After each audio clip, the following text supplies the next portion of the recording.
Good Friday during Holy Week within the Paschal Triduum is called Good because it is on this day that we are offered the way out of all human misery. Christ's crucifixion and death was the solution to all human problems. The cross can now be seen as a triumph rather than a failure, a blessing rather than a scandal.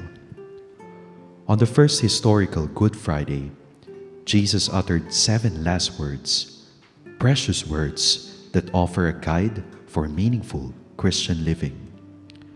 In the Bible, the number 7 connotes wholeness or fullness. In a way, these words of Jesus are 7 to signify totality and completeness in their religious message. It is often said that the words of a dying man are very precious. These words are more than precious because they were expressed during the final moments of Jesus' life. They are words from our dying Savior, whose last thoughts and message we are called to really remember and live by in our Christian lives. Blessed James Alberione, a secular priest from the Diocese of Alba in Italy, founded the 5 religious congregations and 5 aggregate institutes that would make up the Pauline family. Among his many spiritual offsprings is the Institute of the Holy Family. This institution was established for married Christians who wish to consecrate their lives in the Pauline spirit, according to their state in life. The first word will be read by Agnes Howe of the Institute of the Holy Family. A reading from the Holy Gospel according to St. Luke. When they came to the place that is called the Skull, they crucified Jesus there with the criminals, one on his right and on his left.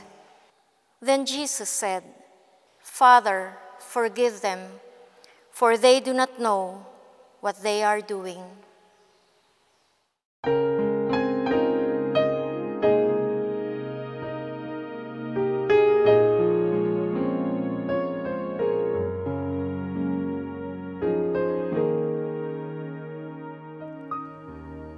Today we stand before a dying man, but a man who is going through so much pain and suffering that we can truly say, "Behold the man of suffering."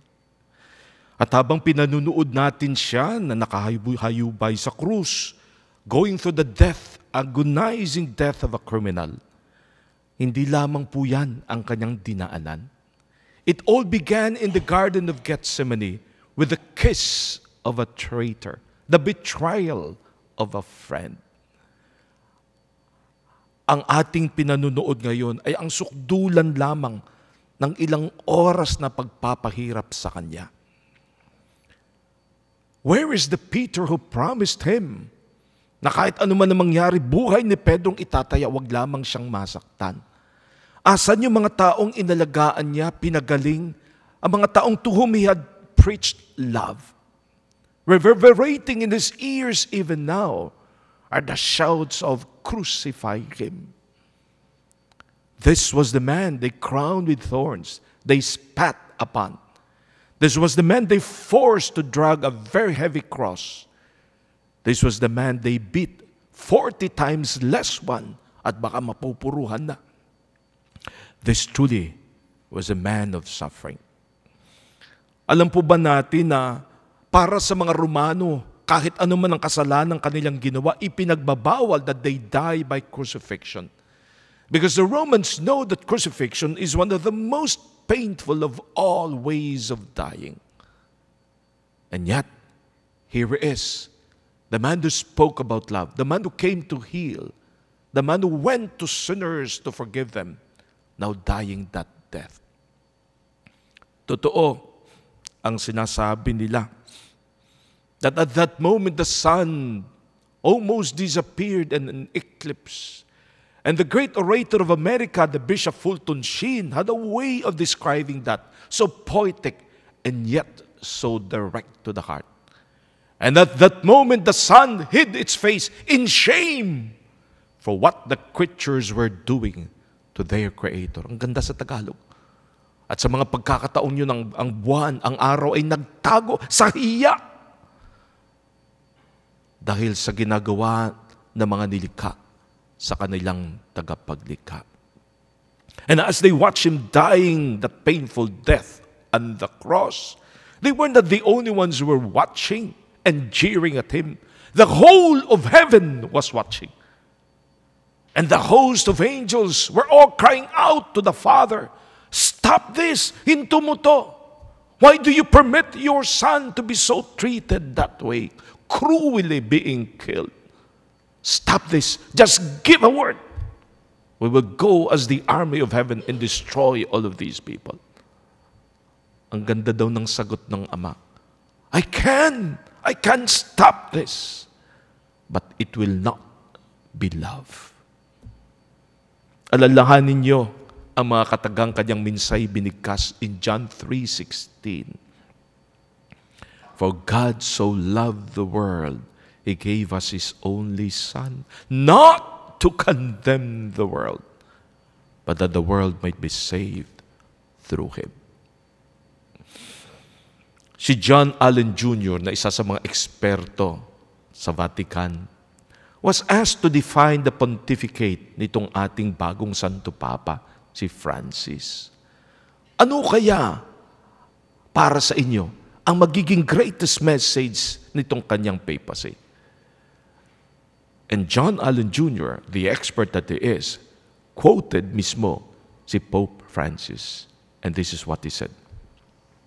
The greatest message of Jesus Christ in all of the Gospels is mercy. Sa katahimikan na yun, as he goes dying at the cross, suddenly that silence was broken by the first words that he would say, "Father, forgive them. They do not know what they are doing." Madaling unawain at mapatawad ang isang taong hindi kakakilala at ika'y nasaktan. Mas mahirap patawarin yung taong sobrang mong minahal at naging traidor. Someone who will betray you. Someone who will reject you. Someone who will even desire your death. To forgive the unforgivable. That is what Jesus is doing now with his first words. And he preaches this message of mercy from the most painful pulpit there could be found, the cross. As he was giving up his last drop of blood, as he was going through that agonizing pain of the crucifixion, as he permitted his hands and his feet to be pierced by his spikes, those words today still ring and must ring very much in our hearts, must vibrate in our hearts. Forgive them. Mga kapatid, nang minsay naging siya'y kardinal, it was Ratzinger who once said that this world ay wala nang pwedeng patutunguhan, ay wala nang pwedeng sandalan at panghawakan except the mercy of God. Nang ang Panginoon ay nagpamalas ng kanyang sarili kay Sister Maria Faustina Kowalska ng Poland, gulat na gulat ang madre nang ipinakita niya ang kanyang puso na sugatan. At mula sa pusong kanyang itinuturo, two rays were beaming brightly, red rays and the white rays. At sinabi niya, Faustina, yang sikat na pula nagsisimbolo ng dugo na dumaloy sa aking puso that will wash away the sins of humanity. At ang tubig ang siyang magiging dagat ng awa para sa buong sanlibutang patuloy na nagkakasala. But if you listen to the words that Sister Faustina had written in the Book of Mercy, we would realize that this God truly is desirous of only one thing. He does not profit from the destruction of the sinner, but from his conversion. Kasi ang paanyaya kay Faustina, sabihin mo sa kanila, Faustina, lumapit sa akin. silang mga makasalanan. It is for them that I died. And at every 3 o'clock, I ask them to remember this as the hour of mercy. Ito, bibigyan ko kayo ng 3 passages na pwede niyong iuwi for the whole Holy Week and for the rest of your life. Ang sabi niya, Faustina, even if their sins be as many as the sands of the seashore. Ang dami, no? Hindi nga eh. Hindi nga sinabing seashore. As the sands of the whole world. Mabilang mo ba yun? Lahat ng yan, lulubugin ko sa dagat ng aking kabutihang loob at ng aking awa. That is your God. This is the God who preaches mercy and forgiveness even from the cross. Because He desires na tayo'y makaramdam na lahat ng ito'y ginagawa niya dahil lamang sa matinding pag-ibig para sa ating lahat. He could have asked, He did ask in fact, in the Garden of Gethsemane, palampasin mo to. Nakita niyang lahat ng ito eh. Lahat ng daadaan niyang hirap. And He begged the Father 3 times, let the chalice pass me by. Hindi ko kaya to. But if this is your will, then let it be done. And then He adds, Faustina, then it is my will that they should come to me. Let them come to me. At ang dugtong niya, pakinggan niyo to, ang ganda. Because everyone who comes to seek for my mercy, hindi ko sila ipapahiya. I will not disappoint them. Hindi sila mapapahiya. And the final words of Faustina, as he wrote this, ang sabi niya ay eto, Faustina, sabihin mo sa kanila, I desire salvation. Kung ramdam nyo ngayon na kayo'y makasalanan, then you can find mercy in this God. Ngunit kung ramdam nyo ngayon na mas makasalanan kayo kaysa sa iba, pakinggan nyo to, itong mga katagang ito. Kung ramdam nila na sila mas makasalanan kaysa sa iba, sila ang mas may karapatan. They have the greater claim. They have the greater privilege. They have the greater right to my mercy. Forgiving the unforgivable. This is the first message of Jesus on the cross. I have come not to condemn, but to bring salvation. My dear friends, in the devotion to the divine mercy, meron silang ABC na sinasabi. The first is to recognize we need that mercy and to ask for that. That's the letter A. Asks. Tignan mo ang sarili mo, tignan mo na ikaw'y makasalanan. Aminin mo ang iyong pagkakamali. And humbly ask for that mercy. Ikalawa, be merciful. Na andyan nakasalalay ang kapatawarang iyong matatanggap. And letter C, completely trusts in the mercy of this God.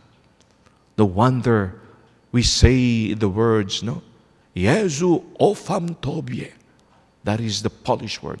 Jesus, I trust in you. My dear brothers and sisters, as we stand before Jesus and see the mercy in His heart, there is only one way to receive that mercy. Claim it, ask for it, and be merciful. Join me in a prayer. Lord, andito kami sa iyong harapan. At nakikita namin sa iyong katawan ang ginawa ng aming mga pagkakasala. At ang patuloy na pagtanggi ng pag-ibig na iyong inaalok sa aming mga makasalanan. Wala man kaming karapatan, lumalapit kami ngayon. Sapagkat alam namin kayo na lamang ang pag-asa ng sanglibutang patuloy na nagkakasala.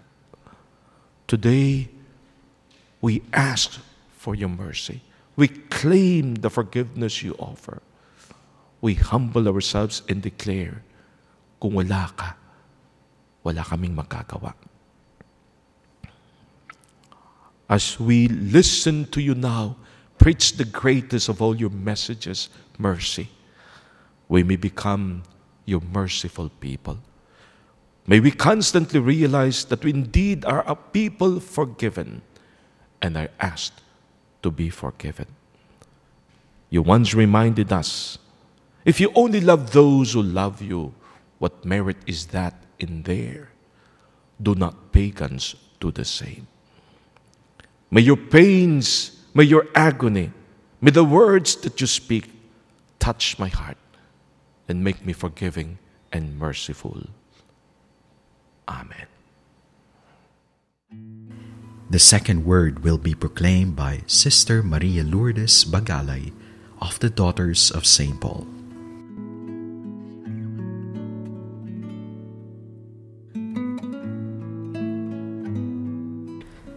The Daughters of St. Paul, or FSP, are consecrated women committed to follow Jesus in a radical manner through the vows of poverty, chastity, obedience, and fidelity to the Pope. Their mission is to proclaim the good news to all peoples through the means of social communication. They call themselves Paulines because St. Paul is their father, patron, and inspirer. They imitate him in his deep love for Jesus and in his total dedication to the preaching of the good news.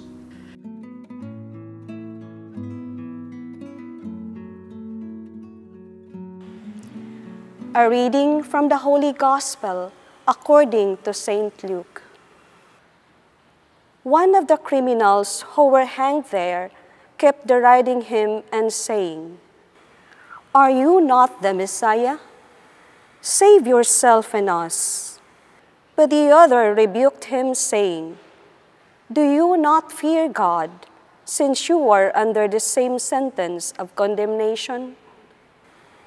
And we indeed have been condemned justly, for we are getting what we deserve for our deeds.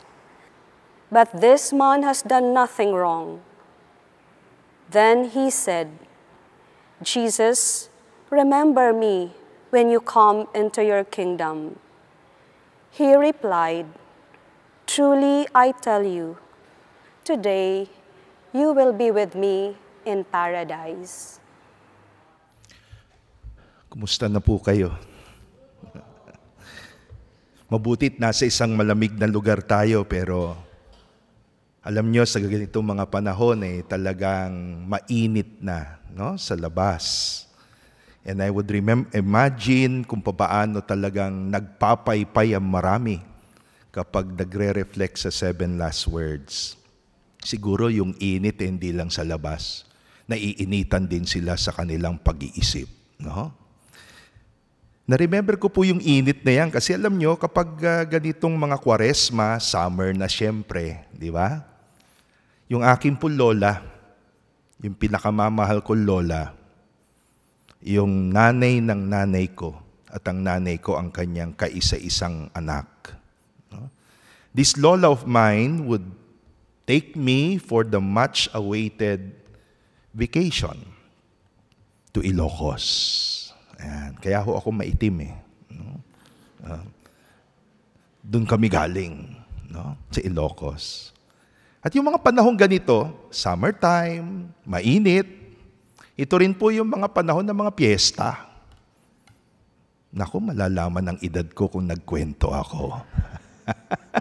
Hindi ko alam kung uso pa ngayon, ano?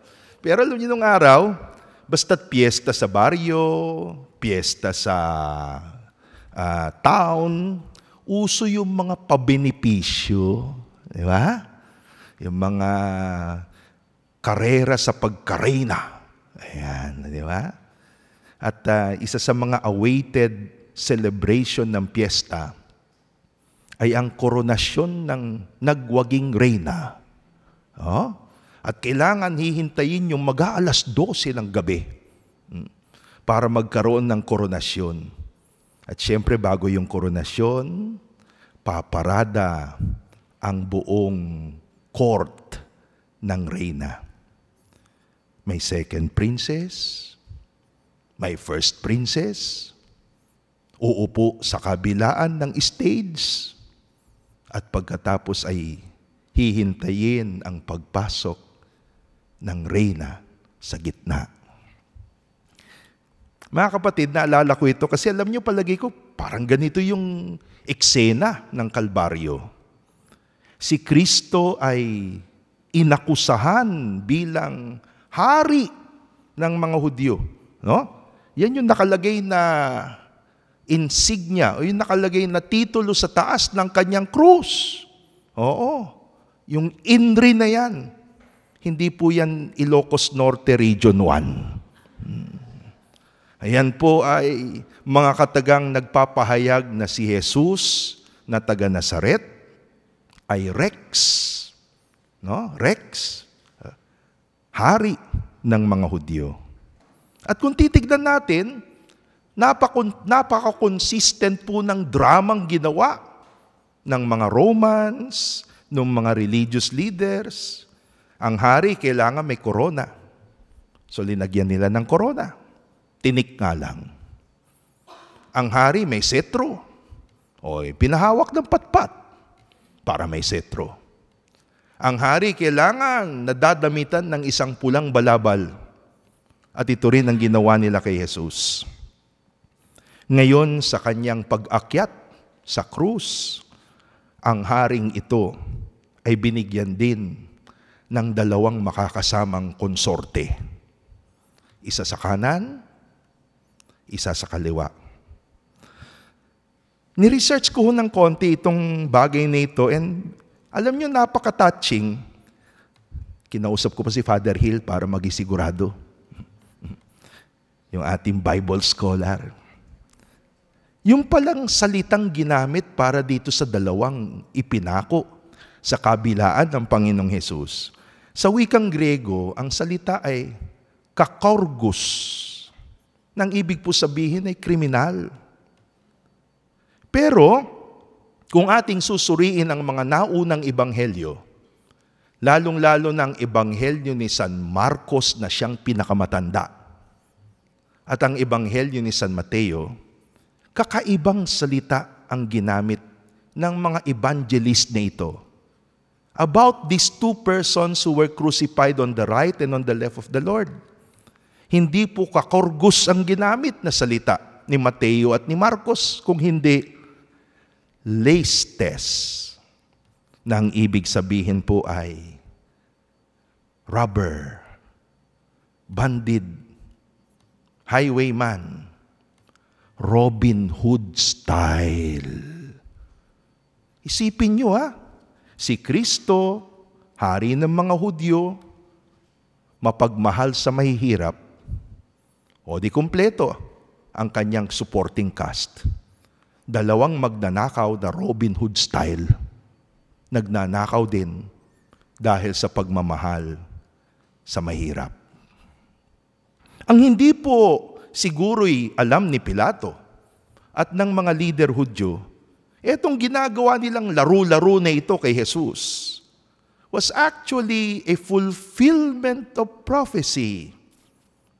Hindi nila pinag-isipan na yung kanilang ginagawang drama akala nila pagkutya kay Jesus, pero they were actually instrumental in making the prophecy about the death of Jesus come true. Nakalagay po sa Isaiah chapter 53 verse 9 hanggang verse 12. He was assigned a grave with the wicked and with the rich in his death, though he had done no violence, nor was any deceit in his mouth, he was numbered with transgressors. Yan po ang propesiya ni Propeta Isaiah. So you realize, in a way, ang ginawang drama-drama ng mga Hudyo ay naging isang pagsunod sa malaking plano ng Diyos. Pero alam niyo mga kapatid, ang gusto ko hong bigyan ng focus dito sa ating pagninilay sa ikalawang salita ng Panginoong Hesus sa krus ay yung dalawang ipinakong kriminal. Kasi lahat naman ng 7 wika ni Jesus ay paglalarawan kay Jesus Di ba?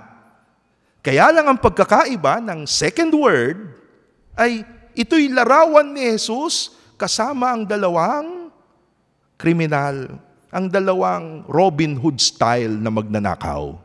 No? At napakaganda sigurong pag-isipan yon. Ano ang nagawa ng dalawang magnanakaw na ito? It's beautiful to be able to study. Bakit nila nagawa yung ikwinento kanina sa Ebanghelyong atin pong narinig? Yung isa, kinukutya si Jesus. If you are God's Son, get down of that cross and take us away also from the cross and we will believe. Yun namang isa, ang sabi niya ay, this day, Lord, remember me when you come to your kingdom. Sabi nila, ang isa daw pong magnanakaw, ang unang karakteristik at pinakamahalagang quality niya ay mabilis. Mabilis ang kamay, mabilis mag-isip, mabilis lumusot. Pag hindi ka pwede maging professional. At ito palagay ko yung nangyari dito sa dalawang ito. Sanay silang mabuhay sa ipitan, gipitan. At kung gipitan na, dapat marunong ka lumusot. Di po ba? Yan ang buhay. Mabilisan. Yung unang magnanakaw, ang narinig po niya ay yung sinasabi ng mga tao at yung mga leader Hudyo. If you are God's Son, get down. We will believe in you. Naisip nung unang magnanakaw, kung mangyayari yan, masasama ako. At mabuti pa siguro, pag nasama ako dyan, mabuti pa siguro maging kaibigan ko rin itong mga leader Hudyong ito na nagpakulong sa akin. Kaya nakisigaw siya. Sabi niya, totoo nga naman, kung ikaw ang Mesiyas, bumaba ka. Ibaba mo rin ako. Sama-sama tayo. Pero yung ikalawang magnanakaw, iba po ang kanya narinig. Narinig niya yung mga sinasabi ng mga leader Hudyo. Pero ang tumimo sa kanyang puso ay ang narinig niyang unang salita ni Jesus na napakaganda po ng pagkaka-explain ni Kuya Mar. Father, forgive them, for they do not know what they do.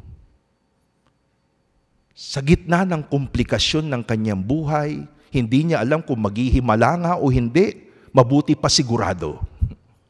At naisip niya, ano man ang mangyari, whatever happens, ang pinakamaganda maging panatag na ang kanyang isipan. Kung maghimala, okay. Kung walang himala, di okay din. Basta't panatag ang kanyang huling sandali.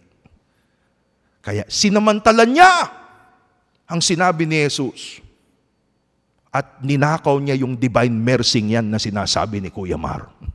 Sabi niya, Jesus, kung merong nga yan, alalahanin mo ko.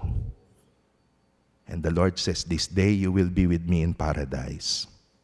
Brothers and sisters, isang realidad, isang katotohanan, dalawang posibilidad. Nasa sayo ang pagpapasya. Ganyan ang buhay. Isa lang naman ang buhay na tinatahak natin. Lahat ng pangyayari, oportunidad. Paano ka sasagot? Ang pagpili ay sa iyo. Pwede kang makisakay, tulad ng unang magnanakaw. Makisigaw! Sumama sa agos. Sa bandang dulo, galit ka na rin. Kadagaya ng iba. Kung lahat ay galit, galit ka rin. Pero pwede kang maging tulad ng ikalawang magnanakaw. Gumawa ng sariling pagpapasya. Nag-isip. At nakita niya, kung ito na ang huling sandali, I'll make a choice. Ngayon po ay sineselebrate ng Pauline family ang 100 years. Gaya po na nakita nyo sa screen kanina habang tayo naghihintay magsimula ng ating pagninilay. Ito rin po ang kwento ng Pauline family. Isang katotohanan. Paglitaw ng komunikasyon, paglitaw ng media, ang nakita ng marami, ito na ang pwedeng gamitin laban sa simbahan. Kaya po alam nyo, ang unang gumamit ng media, mga pre-thinkers, mga liberals, mga mason, galit sa simbahan. Pero alam nyo, yung aming founder, si Blessed James Alberione, tulad nung ikalawang magnanakaw, nakita niya, hindi, oportunidad ito. Oportunidad para sa Panginoon. At ginamit niya ang media. Hindi para sa makamundong bagay, kung hindi para sa langit. Yan po ang kwento ng Pauline family. 100 years na. Yan ang kwento ng Society of St. Paul, lalong-lalo na. At ng Daughters of St. Paul, na magdiriwang po din sa darating na taon ng kanilang anibersaryo bilang 100 years. Yan din po ang hamon sa atin. Bawat araw ng buhay, bagong oportunidad. Saang kalulugar? Makikisigaw ka ba? Sama sa agos? O may sarili kang pagpapasya? Manalangin po tayo. Mapagmahal na Diyos, Ama, Anak at Espiritu Santo, ang inyong pamamaraan ng pagmamahal ay swabing-swabe, persistent and yet gentle. Sa gitna ng aming sariling kahinaan at kasalanan at kawalan, you never cease to manifest your care. You always look for opportunities to let us see your love. Every morning, sa bagong araw, bagong umaga, bagong oportunidad, bagong biyaya ang inyong ibinibigay. Tulungan niyo po kaming iwasan na basta't na lang dumaan. Help us to avoid riding through the bandwagon and just being carried too soon by what others say or do. Tulad nung mabuting magnanakaw, make us quick to see your cue. Tulungan mo kaming makita ang inyong mga pahiwatig and to grab the opportunity. Let us not be contented with what can be earthly and humanly possible.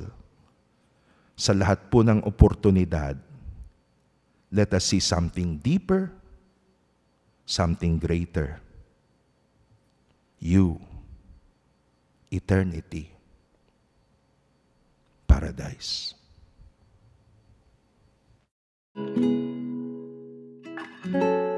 The third word will be read by Sister Maria Jezebel Maata of the Pious Disciples of the Divine Master.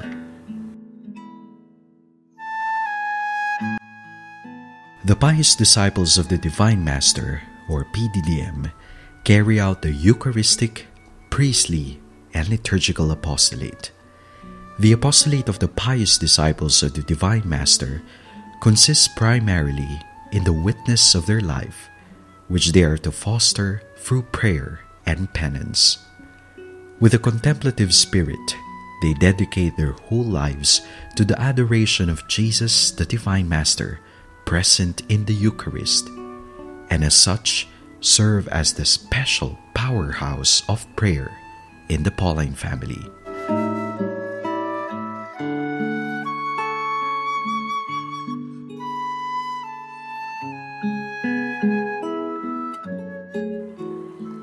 A reading from the Holy Gospel according to St. John.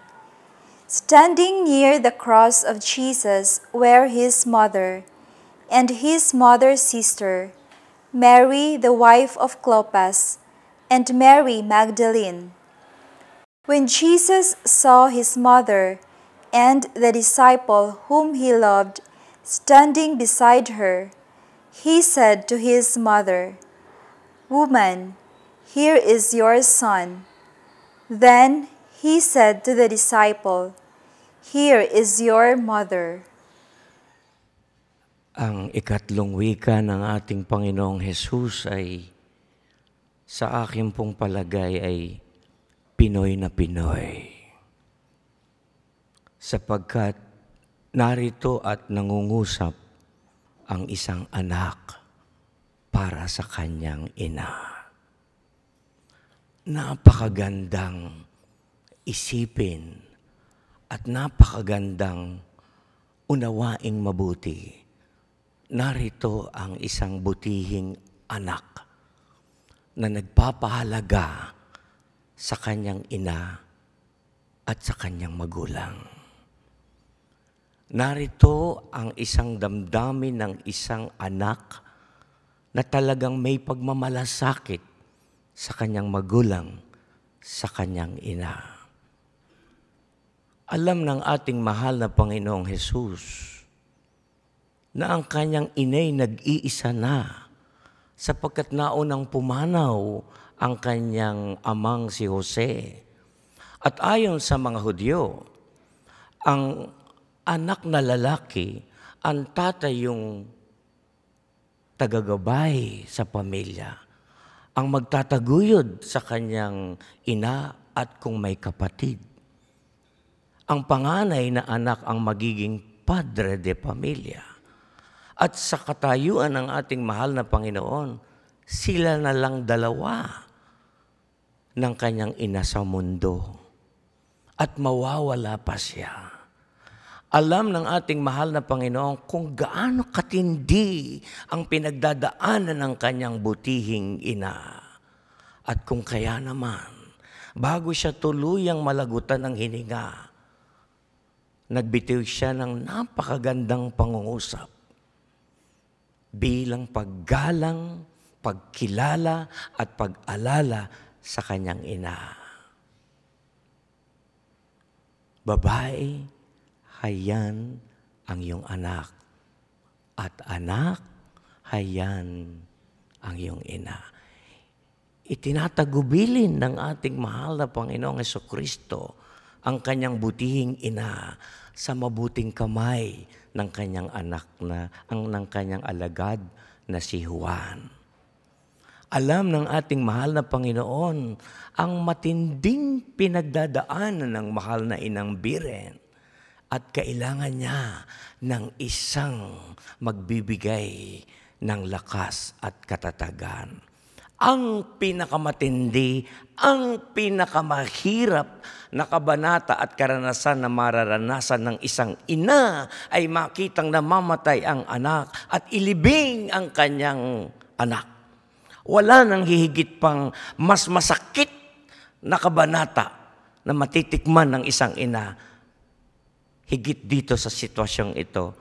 Kaya naman ang ating mahal na Panginoong Hesus, bago siya tuluyang malagutan ng hininga, ipinagbilin ang kanyang mahal na ina upang ang kanyang inay alagaan, samahan sa matinding pagdurusa at kalungkutan sa buhay, bigyan ng lakas upang magpatuloy sa kanyang pinagdadaanan. Isang butihing anak sa kanyang magulang at sa kanyang ina. Dito ay ipinahayag ng ating mahal na Panginoong Jesucristo ang damdamin, ang kalooban at ang hangarin na dapat ay ibigay ng kahit sinong mang anak sa kanyang magulang at sa kanyang ina. Sinasabi sa matandang kawikaan ng mga Pilipinong, ang magulang ay may obligasyon at may responsibilidad sa kaniyang anak. Pero ang anak ay walang responsibilidad at tungkulin sa kanyang magulang. Hindi totoo yan. Walang katotohanan yan. Sa mga salita pa lamang ng ating mahal na Panginoon ay maiintindihan na natin ang katotohanan na sa pagtanda ng magulang, anak pa rin ang titingin, magmamahal at mag-aalaga. Iyan ang totoo. Sa panahon ng katandaan ng mga magulang, sa panahon ng pagkakasakit at pangangailangan, wala namang ibang aasahan kundi, una, of course, ang ating mahal na Panginoon Diyos. Pangalawa, ang mga anak na dapat sanay tumingin. Nito pong bago magpasko, ako po ay sa unang pagkakataon ay maimbitahan na magbigay ng recollection, Advent recollection bago magpasko dito po sa tahanan ng mga matatanda, Home for the Aged. At iisa lamang ang damdamin ng mga nandoong matatanda, uuwi sila sa kanilang bahay. Pagkat iyon ang kanilang mundo. Sabi ko, paano kayo uuwi? Pag uwi ninyo, ibabalik din kayo ng inyong mga anak. Gusto niya na umuwi na naman. Ibabalik na naman kayo ng inyong mga anak dito. Dahil sa inyong bahay, walang mag-aalaga, walang titingin, walang magbibigay ng gamot, walang magpapaligo. Dito, kumpleto at ayos kayo. Pero ang isang bagay lamang na aking nalaman at natutunan, yung pangungulila ng mga magulang na matatanda doon, paghahanap sa kanilang mga anak, pagmamahal at pag-aaruga ang kanilang hinahanap. At sana man lang dinalangin ko na ang kanilang mga anak ay dadalaw lagi sa kanilang mga magulang na mga matatanda na, 70, 80, 90 na hindi naman magtatagal ay hindi na nila muling makikita. Sa ikatlong pangungusap ng ating mahal na Panginoon, sa mga anak na naririto, nakikinig, at sa mga anak na nasa overseas, ito po ang mensahe ng ating mahal na Panginoon. Dadalawa lang ang ating magulang. Iisa lang ang ina at iisa lang ang ama. Kilalanin ang kanilang mga sakripisyo, ang pagmamahal na kanilang inukol at ginugol nung tayong mga anak ay kasalukuyang pinalalaki at inaalalayan. Kilalanin ang kanilang katayuan sa ating buhay. Kilalaning meron din silang pangangailangan. Na ang mga magulang ay hindi naman mapaghanap ng malaki, konting pagtingin lang ay sapat na para sa kanila upang sumaya at lumigaya. Mga anak, pasalamatan ang ating mga magulang, ang ating mga ina, ang ating mga ama. Kahit na sila'y matatanda na makukulit at mahirap intindihin at unawain, sino ang uunawa sa kanila kung hindi tayong mga anak lamang? Alangan namang ibang tao pa ang umunawa sa ating mga magulang? Alangan namang ibang tao pa ang umintindi sa ating mga magulang? Tayong mga anak ang unang iintindi at uunawa sa ating mga magulang. And they deserve that. Sinasabing, laman man at buto ng mga anak, tadtarin man ay kulang pang kabayaran sa sakripisyo at pagmamahal na ibinigay ng magulang. Pasalamatan ang kanilang lahat ng ginawa at ginagawa para sa atin. Pagkat alam nyo mga anak, ang magulang mamamatay na lamang, anak pa rin ang kanilang iniintindi at inuunawa. At sa panahon ng kanilang kaidarang, katandaan at pagkakasakit, ipakita ang ating pagmamahal.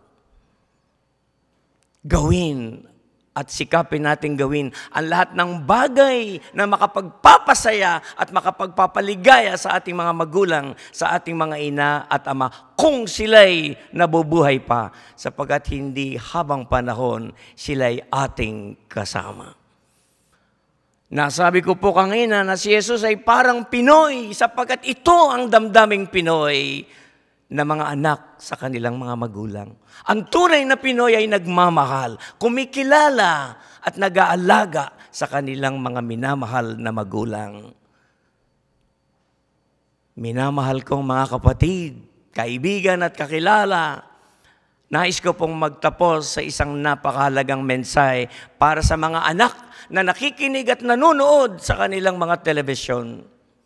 Kung gusto nating tayo'y swertehin sa buhay, mahalin, alagaan ang ating mga magulang hanggang sa huling sandali ng kanilang buhay. Inuulit ko, Kung gusto nating swertihin sa buhay, maging maganda ang ating kinabukasan, mahalin, alagaan, at paglingkuran ang ating mga magulang. Manalangin tayo.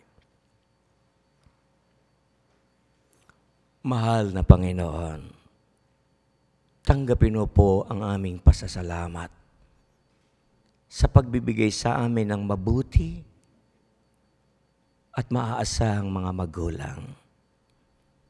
Turuan mo po kaming patuloy na magpasalamat sa kanilang mga kabutihan at pagsasakripisyo na kanilang iniaalay para sa aming kapakanan.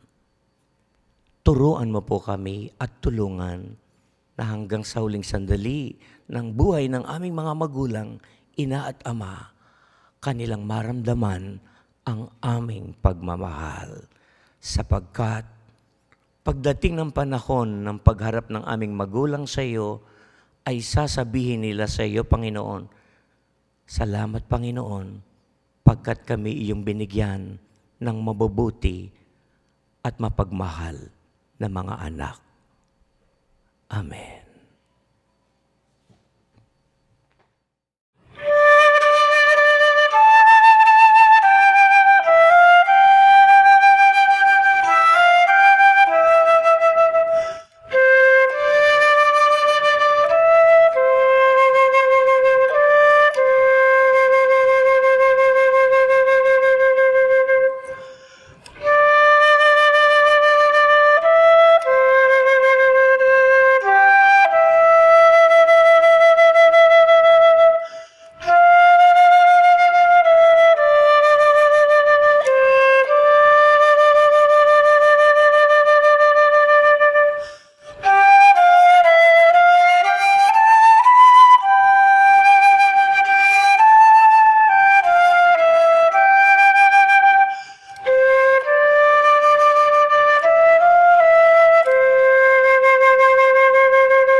The fourth word will be proclaimed by Sister Teresita Sosa of the Pastorales Sisters.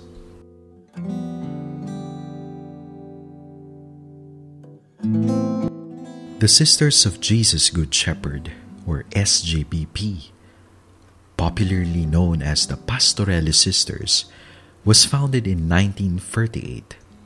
Within the Pauline family, they are the ones specially dedicated to parish work, sharing various pastoral activities with the parish priests. Their apostolate is characterized by the service of the Word in evangelization, catechesis, liturgical animation, and the education of pastoral leaders.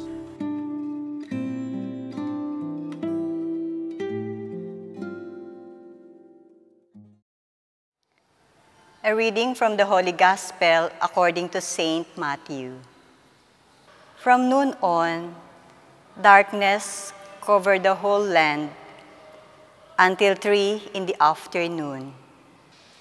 And about 3 o'clock, Jesus cried with a loud voice, Eli, Eli, lema sabachthani. That is, my God, why have you forsaken me? My God, My God, why have you forsaken me? Diyos ko, bakit mo ako pinabayaan? Nalaghoy ka na ba ng ganito? Panaghoy na para wala kang kasama at iniwan ka na ng lahat? May aaminin po ako sa inyo. Ako, opo. Ilang beses na rin akong nanaghoy ng ganito. Hindi lamang sa isip, kundi rin sa salita. Mga salitang animoy naghahanap ng liwanag sa oras ng kadiliman. Salitang naghahanap ng lakas sa oras ng kahinaan. Salitang naghahanap ng pag-asa sa oras ng kawalan. Salitang naghahanap ng aalalay sa sandali ng pag-iisa. Naalala ko ang panaghoy ko noon. Panginoon, tumugon naman ako sa iyo na maging pari. Bakit kailangan ko pang pagdaanan ang malaking pagsubok na ito? Wala naman akong kasalanan. Bakit ako ngayon ang nasasaktan? Bakit? Ang panaghoy na ito ay may iba't ibang mukha at mararamdaman at maririnig rin sa iba. Babae, lalaki, bata, matanda, magulang, anak. Panginoon, bakit ganito? Ginawa ko naman ang lahat. Nag-aral ako ng maayos. Kulang na lang, hindi na ako matulog. Pero bakit bumagsak pa rin ako? Panginoon, do I deserve this to happen in my life? Mabait naman ako, nagsisimba pa, nagkakawang gawa pa. Pero bakit may malubha akong sakit? Bakit ako may cancer ngayon? Panginoon, inilagaan ko naman ng maayos ang aking mga anak. Bakit napalihis sa maling landas? Lulong pa sa droga ang isa. Bakit nangyayari ang mga ito? Panginoon, bakit? Bakit? Bakit? Mga tanong ng pagtatangis na nagpapakita sa ating pagkatao. Mga pagtangis na nagpapadama na tayo rin ay nasasaktan, naguguluhan, at minsan ay nasa dagat ng karimlan. Hay, kung pwede lang na merong listahan kung sino ang pwedeng maging exempted sa mga sakit at sakit sa buhay. Sigurado ako, maraming pipila at magpapalista doon. At baka manguna pa ako doon. Sino nga ba naman ang gustong mahirapan at masaktan? Sino man naman ang gustong umiyak? Di ho ba wala naman? Masarap yatang maging masaya kesa sa malugmok sa kalungkutan na animoy pasan mo ang buong daigdig. Kaso wala. Walang ganoong listahan. Let us be realistic about life. That life is not a bed of roses. And speaking of being realistic, hindi rin natin maitatatwa na ang panaghoy ay isang damdaming nagsasalarawan sa pagiging tao. Si Jesus na bagamat Diyos ay naging tao din. Kung kaya't sa dami ng mga paghihirap na kanyang naranasan mula noong pagkabata hanggang sa pagkabayubay niya doon sa krus, dumating siya sa sukdulan ng paghihirap. Ginamit at namutawi sa kanyang bibig ang isang panalangin na makikita sa aklat ng mga salmo. Panalangin na kung saan marami ring mga Hudyo roon ang nakakaalam. Sa una marahil, ang ating iisipin, nagrereklamo si Jesus. Pero kung babasahin nating maigi ang kabuuan ng Salmo 22, makikita natin na ang panalangin ito ay panalangin ng pagtitiwala at pagpupuri sa kabila ng paghihirap. Panalangin ng pagpapasa Diyos dahil may awa ang Diyos. Ang panalangin na mutawi kay Jesus ay pag-uusap ng isang anak sa kanyang ama. Isang ama na nakikinig. Ama na nararamdaman ang paghihirap ng supling. Ama na umiiyak din sa panaghoy ng kanyang anak. Ang panaghoy ni Jesus ay panalangin bukas palad na kayang ibigay ang lahat para sa Diyos Ama. Kahit pa ang pag-aalay ng buhay. Kaya nga ang pinakamagandang alay ni Jesus ay ang pagiging masunurin niya hanggang sa krus, hanggang sa kamatayan. Si Jesus ay naghirap. At ang kanyang paghihirap ay may dahilan. Remember, God is the God of purpose. Jesus allowed these experiences to happen not because He just wanted to taste the pain, period. Jesus allowed this to happen because He wanted to save us. Thus, those sacrifices happened to bring out the best of His mission, salvation.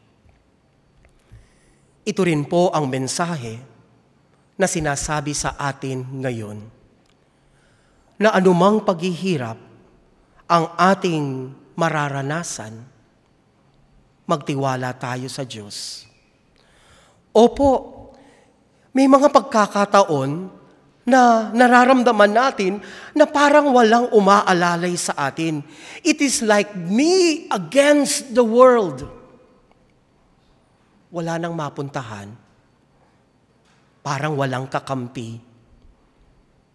Walang sagot sa nakakalitong buhay. Pero alam po ninyo, naiintindihan tayo ng Diyos. Naiintindihan tayo ng Diyos. Nararamdaman ng Diyos ang sakit na ating nararamdaman. Kung umiiyak ka, umiiyak din ang Diyos. Pero sana, sa mga sandaling nagiging ganito ang ating buhay, tularan natin si Jesus. Ipagpasa Diyos ang lahat. Ipagpasa Diyos ang lahat. Pwede ho ba ninyong sabihin sa katabi mo ngayon, ipagpasa Diyos mo ang lahat? Dugtungan mo pa, may awa ang Diyos. Ipagpasa Diyos ang lahat dahil may awa ang Diyos. Mga kapatid, ang bawat isa sa atin ay may krus na pinapasan. Krus na siyang magpipiga sa atin. Piga. Bakit nga ba pinipiga ang ubas? Para magkaroon ng matamis na alak. Bakit pinipiga ang niyog? Para magkaroon ng malinamnam na gata. Bakit pinipiga ang bulaklak? Para magkaroon ng mahalimuyak na pabango. Bakit tayo nakakaranas ng pagpipiga? Not to destroy us. Hindi para kaawaan ang sarili at magmukmuk sa sulok, but to bring out the best in us. And what is that best in us? Ang maging malakas at pag-alabin ang pananalig sa Diyos. tulad ni Jesus, ang mga paghihirap ay pagpapamalas ng kanyang pagiging malakas at masunurin sa Diyos. Sa panahon natin ngayon, ating isipin na hindi lamang tayong nakakaranas ng paghihirap. May mga kapatid din tayong nasasaktan, kaya hayaan nating maging Jesus sa iba. Jesus sa iba? Opo. Ang pagiging pastol tulad ni Jesus ay hinahanap, binabantayan at inaalagaan ang mga tupa, lalong-lalo na ang mga nahihirapan at nawawala. Ngayon ay taon din ng mga laiko at marami sa inyo rito ang mga laiko. At bilang laiko, inaanyayahan tayo ng simbahan na maging Jesus sa iba. Jesus na pastol, Jesus na maawain, na handang unawain ang panaghoy ng tao, at Jesus na nananalig sa Diyos. Bilang panalangin, ating isamo ang ilang mga panalangin sa Salmo 22, ang panalangin ginamit ni Jesus nung siya ay nakabayubay sa krus. O Diyos ko, bakit mo ako pinabayaan? Sabi nila nagtitiwala siya kay Yahweh. Hayaang iligtas siya nito. Kung talagang mahal siya nito, darating ang kanyang saklolo. Nung ako ay iluwal, ikaw, O Diyos, ang patnubay. Magmula sa pagkabata, ako'y inyong iningatan. Mula nang ako'y isilang, sa iyo na umaasa. Mula nang ipanganak, ikaw lang ang Diyos na kilala. Huwag mo akong lisanin. Huwag mo akong iiwanan. Pagkat walang sasaklolo sa papalapit na kapahamakan. Amen.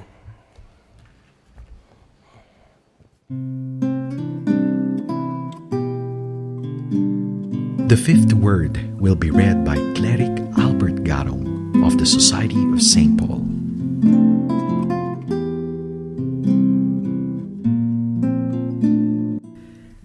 The Society of St. Paul, SSP, is the first religious congregation set up by Blessed James Alberione. Also known as the Paulines, the congregation was founded in 1914 in Alba, Italy. Father Alberione envisioned the society as a community of religious priests and brothers who have vowed to live under canonical vows and whose chief apostolate is the use of the fastest means of communication in order to give Jesus Master way, truth, and life to the world.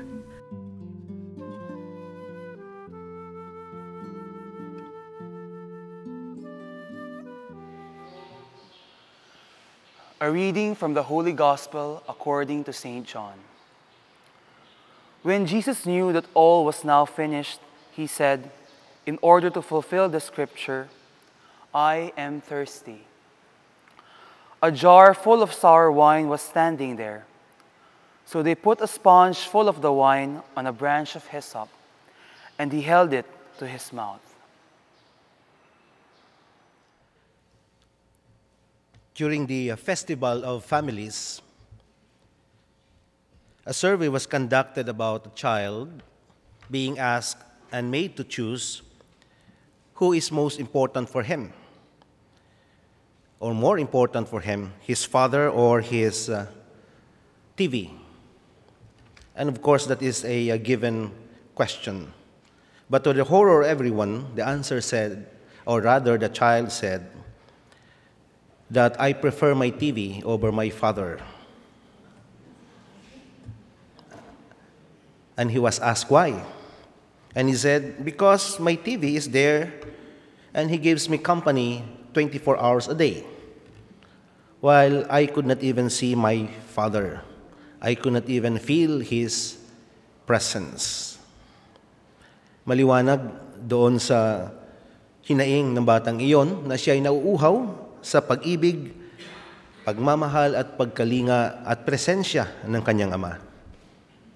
You know, the fifth word, I thirst.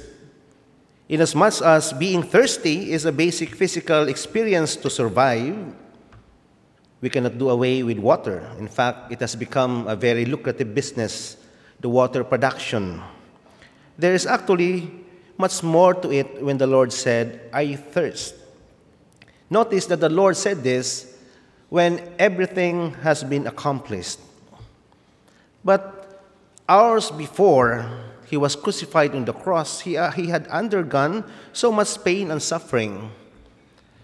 Nilatigo ang Panginoon, kinurunahan ng tinik, tinadyakan, ginawang kailangang pasanin ng kanyang krus sa ilang istasyon at hanggang maipako sa krus. At ito ang nangyari, saka pa lamang siya nagsabing, nauuhaw ako. Don't you think that is quite absurd? Well, in fact, in his very difficult ordeal, he should have asked for water already when he was carrying the cross. There was so much blood and water that had gone out of his body and system that he could have been thirsty long before he was crucified on the cross. And so, my dear brothers and sisters, there is something to it when the Lord said, I thirst. And let us go back to be able to help us to reflect on this. Let us go back to the various circumstances that we can find in the gospel of how it is to be thirsty. And the most recent, of course, is our gospel in the third Sunday of Lent, in that encounter of the Lord Jesus with the Samaritan woman at the well. It was the Lord Jesus who initiated contact with that woman by telling that woman, give me water. That's another way of saying, I thirst. Give me water. In other words, Jesus is thirsting and longing for this sinful woman to come back to God, despite her colorful past. Colorful because this woman, though it was not explicitly stated in that gospel, this woman has had 5 husbands, and he is in fact living in with another man who is not her husband. So definitely, that's why, the very reason that he went to fetch at that well at 12 noon in order to avoid the gossips and becoming subject of ridicule of her neighbors. But the Lord did not ask anything else, but invited her to respond to God's invitation of love. Jesus is thirsting for this woman to get reconciled with God, in the same way that God is thirsting for each one of us to return to Him. No questions asked. Sabi nga nila, ang Panginoon daw ay parang isang salamin. Iiyak ka, iiyak din siya. Ngingiti ka, ngingiti din siya. Pero mayroong isang bagay hindi kayang gawin ng Diyos. Ang talikuran ka sa panahong tinalikuran mo siya. Subukan mong humarap sa salamin kung tatalikod ba sa iyo ang salamin. Ang Diyos ay nariyan para sa atin. Sinusundan tayo hanggang tayo ay tumugon sa kanyang panawagan ng pag-ibig.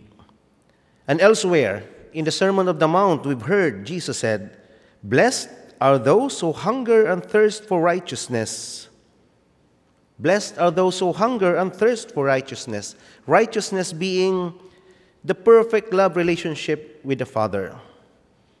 And so with this as our correlation, my dear brothers and sisters, we can find 3 important truths of how it is to be thirsty and why the Lord said that I am thirsty. First is that we all thirst for true relationships among us. Lahat tayo ay naghahangad ng tunay na relasyon, even in marriage. That marriage is actually a process. Contrary to that joke that was posted on Facebook, that marriage is actually a workshop wherein the husband works and the wife shops. But it is a work in progress. Kaya nga ganoon na lamang hinaing ng bawat isa, sana nandito ang mga magulang ko.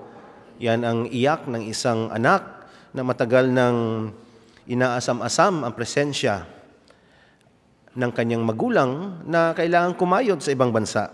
Sana ganito, sana ganoon, maraming mga sana.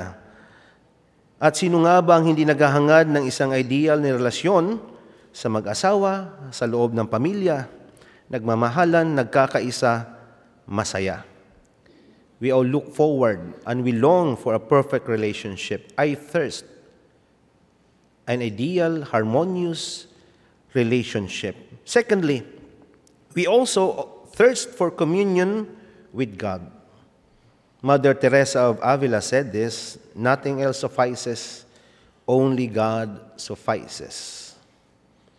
And Saint Augustine, in his famous confession, O God, my heart is restless until it rests in you. It was the same Saint Augustine who said and reminded us about our journey and purpose in this life, that we only have one point of destination, and that is heaven, and one point of departure, and that is sin.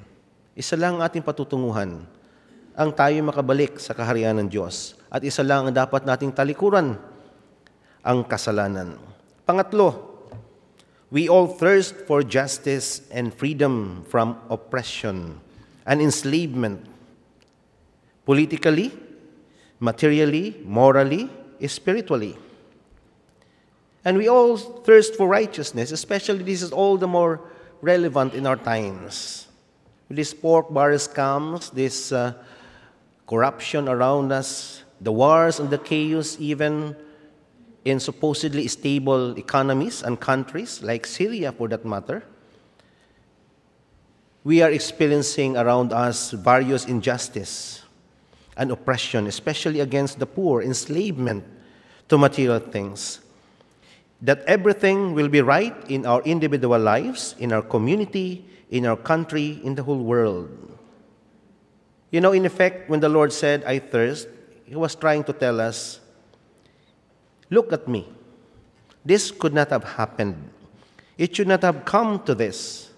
Stop the violence and the killing of innocent people. Let there be peace, harmony, and love in our lives. I willingly submit myself to the violence inflicted on me to free you from misery. That image of Jesus on the cross is a saving act to quench the thirst of our lives and our world. You know, in one episode of Brother June Banaag's Dr. Love radio program, a mother called to complain about her daughter. Sabi nung nanay, nung pinagalitan ko ang aking anak at nasigawan ko, abay, sinigawan din ako ng anak kong babae. At nung hindi ko na talaga mapigilan, nasampal ko ang aking anak, abay, mantakin mo, sinampal din ako ng anak ko. Kaya ang sagot ni Dr. Lab dun sa nanay, alam mo, swerte ka lang dahil hindi ka aabot ng siko ko. No?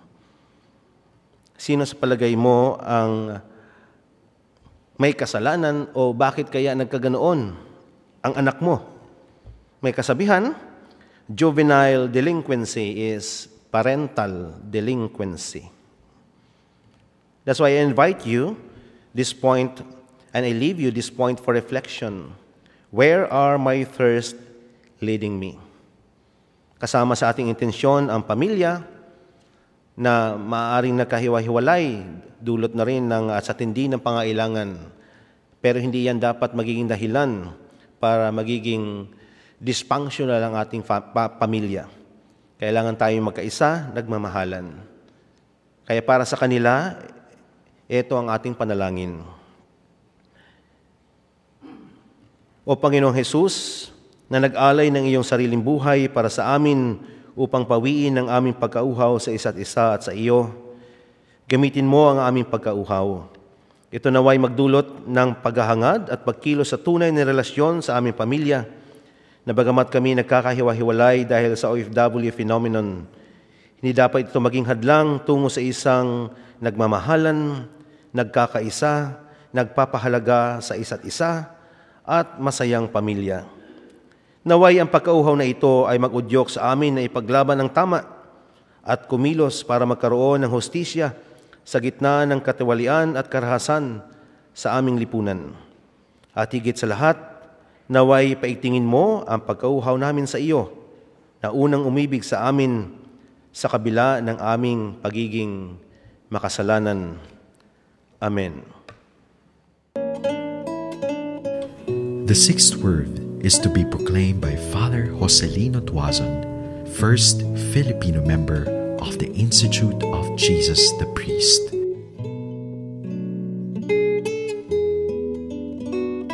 The Institute of Jesus the Priest was founded in 1960. Members of this institute range from bishops to priests of the diocesan clergy, with the aim of assisting them on the spiritual plane and in the ministry entrusted to them, to give them a greater efficacy through the vows of chastity, poverty, and obedience, and through the media of social communication.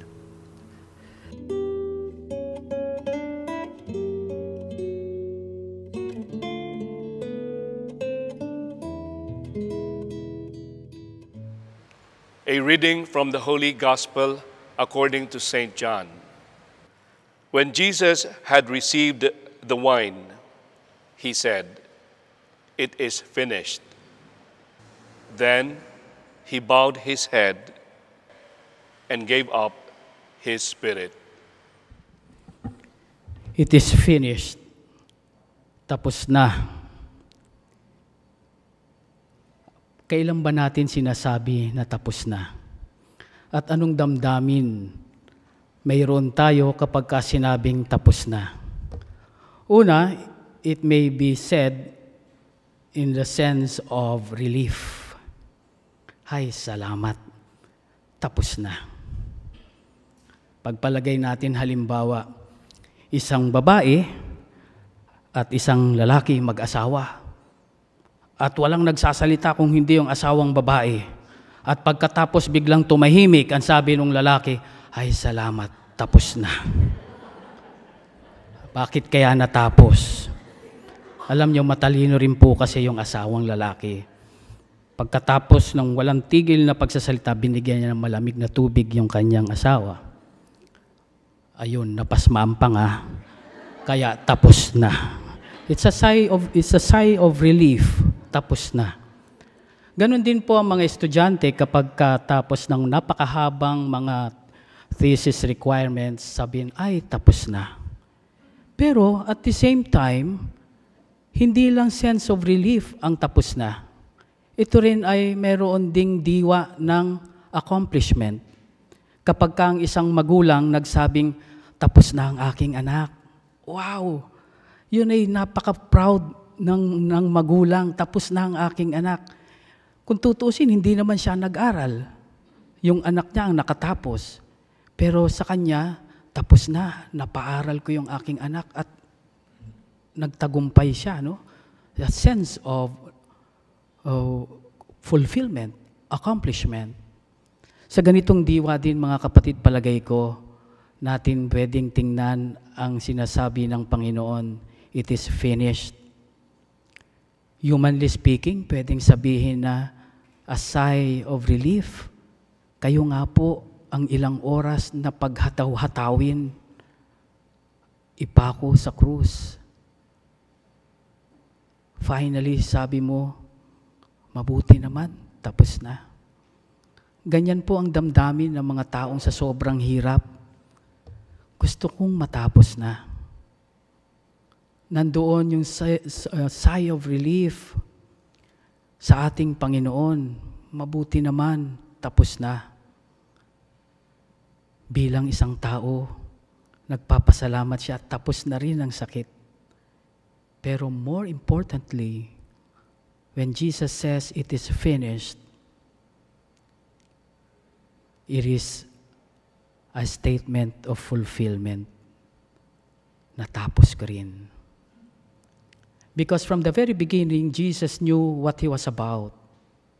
Sabi kasi, as one lives, so does one dies. Sa makatwid sa simula pa lamang, alam na ng Panginoon kung ano ang kanyang buhay. At ang kanyang buhay ay walang iba kung hindi ang tumupad lamang. At wala nang iba, tumupad lamang sa iniatas sa kanya ng Panginoon. Kaya nga, elsewhere in the Gospels, we hear him several occasions saying, I only do the will of the one who sent me. Nothing more, nothing less. Only the will of the one who sent me. Ganon din noong insidente na makatagpo niya ang babaeng Samaritana sa balon ni Jacob. Sinabi rin niya that my food is to do the will of the one who sent me. Ano ba ang pagkain? Ang pagkain ay buhay. Ito ang aking buhay. Ito ang aking buhay. Ang tuparin ang kalooban ng Panginoon. At ang pagkain is also a pleasure. Ito nagbibigay kasiyahan sa akin ang gawin ang kalooban ng Ama. Walang ginawa si Jesus na taliwas sa kalooban ng Ama. That is why even as He taught His disciples to pray the Our Father, kahit sabihin natin walang itinuro si Jesus sa kanyang mga alagad na hindi niya rin ginawa, sa aking palagay, ito ang isang bagay na itinuro niya sa kanyang mga alagad pero hindi niya ginawa. He taught His disciples to pray, Our Father, who art in heaven, holy be your name. Forgive us our sins as we forgive those who sin against us. Jesus did not pray the same thing. How could He? He never disobeyed His Father. He never sinned against the Father. Sa makatwid, kung meron mang isa siyang bagay na itinuro na hindi niya ginawa, ito po yun. Sapagkat hindi siya tumaliwas sa kalooban ng Ama. Madali ang sumunod sa kalooban ng Ama o sa kalooban o sa anumang misyon o gawain kung madali, kung masaya. Ang mga seminarista po namin, no? Ako ay naging seminarista rin. Pagkatapos ng klase o before the class ends, yung mga mahilig maglaro, nakaabang na yan sa basketball court, nakatago. Subo-subo yung saging na saba na kanilang merienda. Kasi po, pag nag-bell, unahan doon sa basketball court. Kung sinong 10 na unang makapunta sa basketball court, bit-bit pa nga yung sapatos, sila ang unang maglalaro. Masaya, kaya excited. Nauuna, madali, masaya ang maglaro. Pero pagkatapos po ng laro, maglilinis ng bahay, ng CR. Isa-isa na rin nagtatago ang mga seminarista. Kasi iba na ito eh. No, kanina, masarap mauna, laro. Pero ngayon, iba na ito eh. Trabaho, maglilinis ng CR. Isa-isa na rin nagtatago. But Jesus, while in the garden at Gethsemane, He knew what He was going to face. And so humanly, He was also apprehensive. He did not want to die. He did not want to die. That is why He prayed, Father, if it is possible, let this cup of suffering pass me by, but not my will, but yours be done. Kahit mahirap, sige po. Kahit mahirap, gagawin ko. Jesus, even in suffering and pain, did not disobey His Father. And then finally, we see Jesus hanging on the cross in pain and telling us, it is finished. Tapos na, nagawa ko ng lahat. Hindi ako sumuway sa kalooban ng Ama. Pero meron pang isang patunay na kahit kailan, hindi siya sumuway sa kalooban ng Ama. Try to imagine that you are going to die a few moments after listening to me.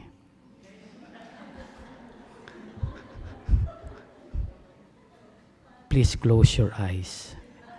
Ayaw niyong isara yung mata niyo, no? Isara niyo man niya o hindi, kung mamamatay kayo, mamamatay talaga kayo. Okay, so why am I trying to invite you to reflect? Because when you know that you are going to die, what would be your last prayer? Definitely you will say, I love you to your loved ones. But one thing you will never forget, to say, I'm sorry, Father, forgive me. Because you know that you have lived an imperfect life. No matter how hard you tried to be good, you failed one time or the other, one way or the other. And you say, I'm sorry. Look at Jesus hanging on the cross. He did not pray, Father, forgive me, for I have disobeyed you. I have done everything that you asked me to do. Father, forgive them, for they do not know what they are doing.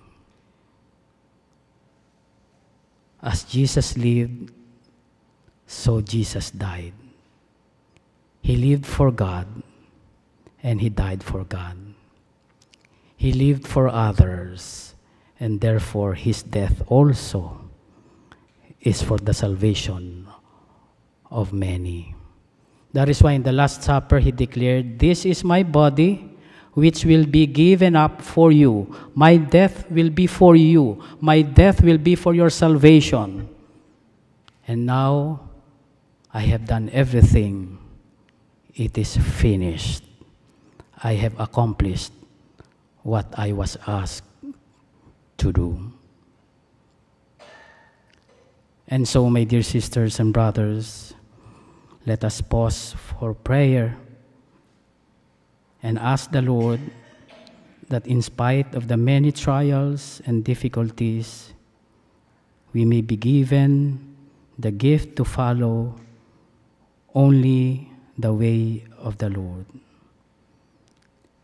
Let this prayer be always in our lips.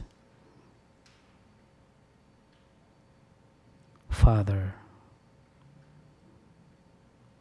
let me do everything only and always for the greater glory of your name. Amen.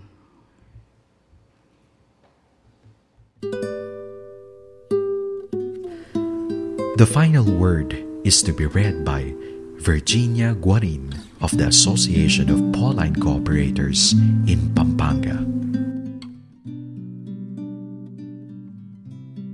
The Association of Pauline Cooperators is a branch of the Pauline family formally erected in 1917, also in Alba, Italy. Members of this institute shares with the rest of the Paulines the same end of living integrally the gospel of Jesus Master, and in so doing makes Christ, way, truth, and life known to the world in their own particular life and work.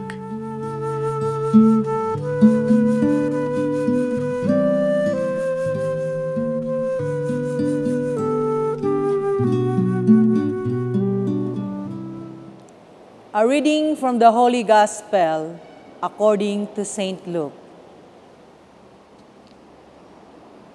It was now about noon, and darkness came over the whole land until 3 in the afternoon, while the sun's light failed, and the curtain of the temple was torn in two. Then Jesus, crying with a loud voice, said, Father, into your hands I commend my spirit. Having said this, he breathed his last. Helpless. We don't like the word helpless. Ibig sabihin, walang magawa, kawawa. Mas gusto natin yung salitang control. Ibig sabihin, may power, nasusunod. Sometimes, it also means kinakatakutan. If we look at the cross, we see a helpless person hanging there. Kung titingnan naman natin ang ibang mukha ng Diyos sa Biblia, we see the complete opposite. We see the powerful God, a God who simply say something and it would happen. Let there be light, it happens. Isang Diyos na, isang utos na susunod, image of God as King. Isang Diyos na nagbibigay ng parusa sa lahat ng mga taong nagkasala, isang image ng Diyos na isang judge, kinakatakutan. Ano ba ang totoong mukha ng Diyos? Ano ang mas gusto nating mukha ng Diyos? Sabi ng librong binasa ko, ang title ay Good Goats, Bad Goats. Subconsciously, mas pinipili natin ang Diyos na makapangyarihan, Diyos na may control. Mas attracted daw tayo sa power. And we become like the God we adore. Siya ang boss ko, susundin ko siya. Pero dapat sundin din ako ng ibang tao. Kapag hindi mo ako sinunod, ayoko na sa'yo. Lagot ka sa akin. We become like the God we adore. Mas madali daw sundin ang Diyos na makapangyarihan kaysa sundan ang Diyos na nakapako sa krus. Dahil ang taong nakapako sa krus, hindi ba siya rin naman ang nagsabi sa atin, love your enemies. Pray for your persecutors. If you love only those who love you, what merit is there in that? Sinabi din niya, forgive 70 times 7. At sinabi din niya, if anyone who wants to be my disciple, he must carry his cross. Diyos na helpless, Diyos na makapangyarihan. Mas gusto yata natin ang Diyos na makapangyarihan.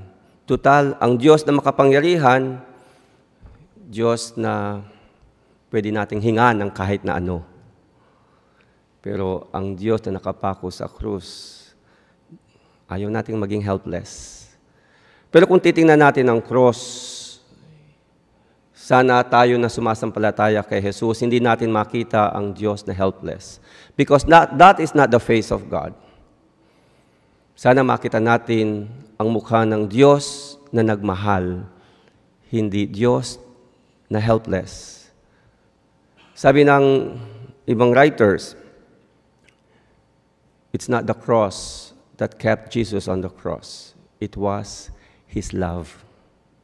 Ginusto ni Jesus na manatili dyan sa krus dahil alam niya it had to happen.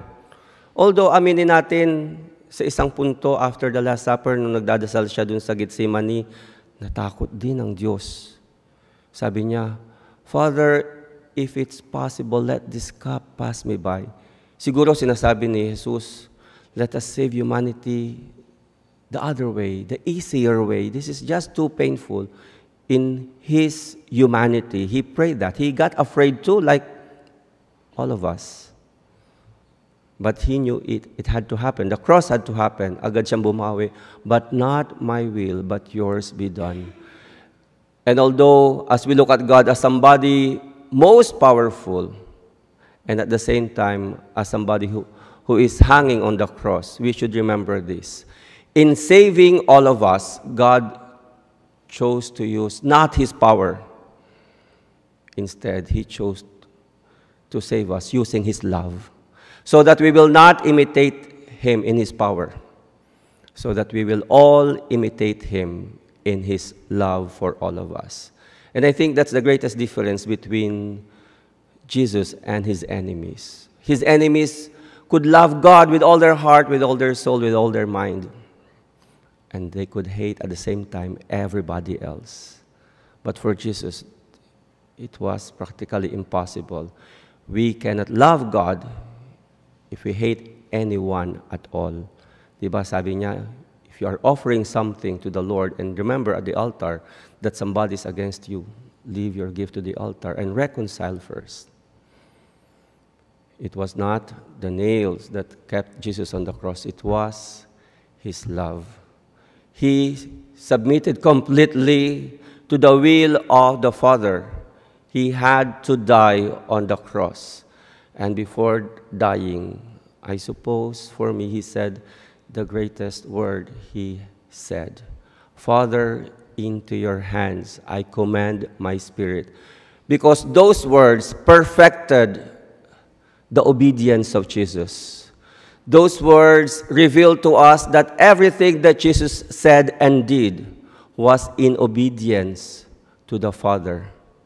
Those words perfected his obedience, and at the same time, it was a surrender. A surrender completely 100%. And his death, I suppose, is a death not really different from the death that we would suffer. Jesus literally died as a human person. And he said those words so that we who are experiencing helplessness at some point of our lives would also pray the same. Father, into your hands, I commend everything that I am, everything that I have, everything that I have become. Because we should not forget that the acts of Jesus ended with death. Resurrection was not an act of Jesus at all. It was an act of God the Father. God the Father raised Jesus back to life. Jesus did not raise himself back to life. It was the Father. He could not do anything. He was dead. It was the Father who raised Jesus back to life. And therefore, that prayer, Father, into your hands, I commend my spirit, was an invitation for the power of God to take over the weakness, the limitations, the death of Jesus. When we pray, Father, into your hands, I commend everything that I am, that I have become, everything that I have become. We are inviting for God to take over our weaknesses. We should not forget. We are limited, yes, but God is never limited by our limitations. Not even by our weaknesses, not even by our sins, not even by our death. Remember, the death of Jesus was not for himself. His resurrection was not for himself. His death and resurrection was for all of us, so that all of us will see his power beyond all our limitations. And the force that is stronger than death itself is no other than love. It was love that kept Jesus on the cross. It was love that raised him back to life. And it is also love that will make us see that he died there, not for himself, but for all of us. We experience helplessness at some point of our lives. We have prayed to God, Lord, ikaw na ang bahala. And many times we are surprised, looking back at our past crises in life. We are surprised paano natin nalagpasan ang mga pagsubok na yon. The prayer of Jesus was addressed to God the Father, but it was addressed to all of us too, so that we would know what to do when we are face to face with our limitations. Kapag hanggang doon na lang tayo, when we do not know anymore what to do, let us surrender to the will of the Father, and that surrender would be an invitation for God to take over our weaknesses. And I think because of that, these last words of Jesus are the most important words that Jesus said in his lifetime.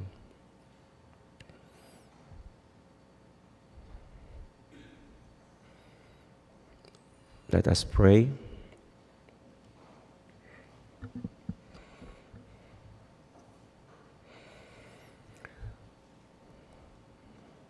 Panginoon, ang buhay namin ay punong-puno ng walang katiyakan. Maraming bagay ang hindi namin makukontrol. Maraming bagay ang hindi namin hawak. Pero sumasampalataya kami ng lahat ng bagay ay nangyayari ng may kadahilanan.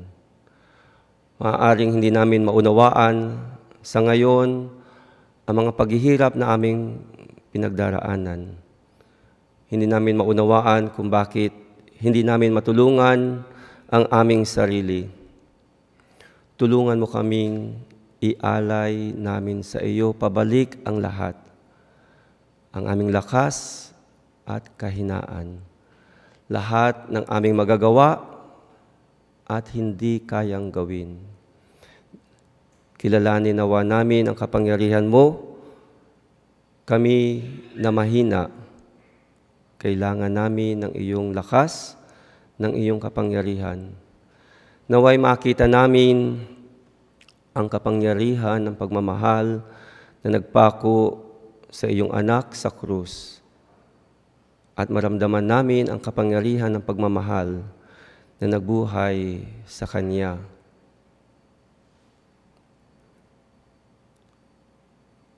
Hinihiling namin ito sa ngalan ni Jesus na aming Panginoon. Amen. Let us enter a spiritual journey with Christ's last words. They are spiritual treasures that will inspire us to grow and mature as Christians in our contemporary world.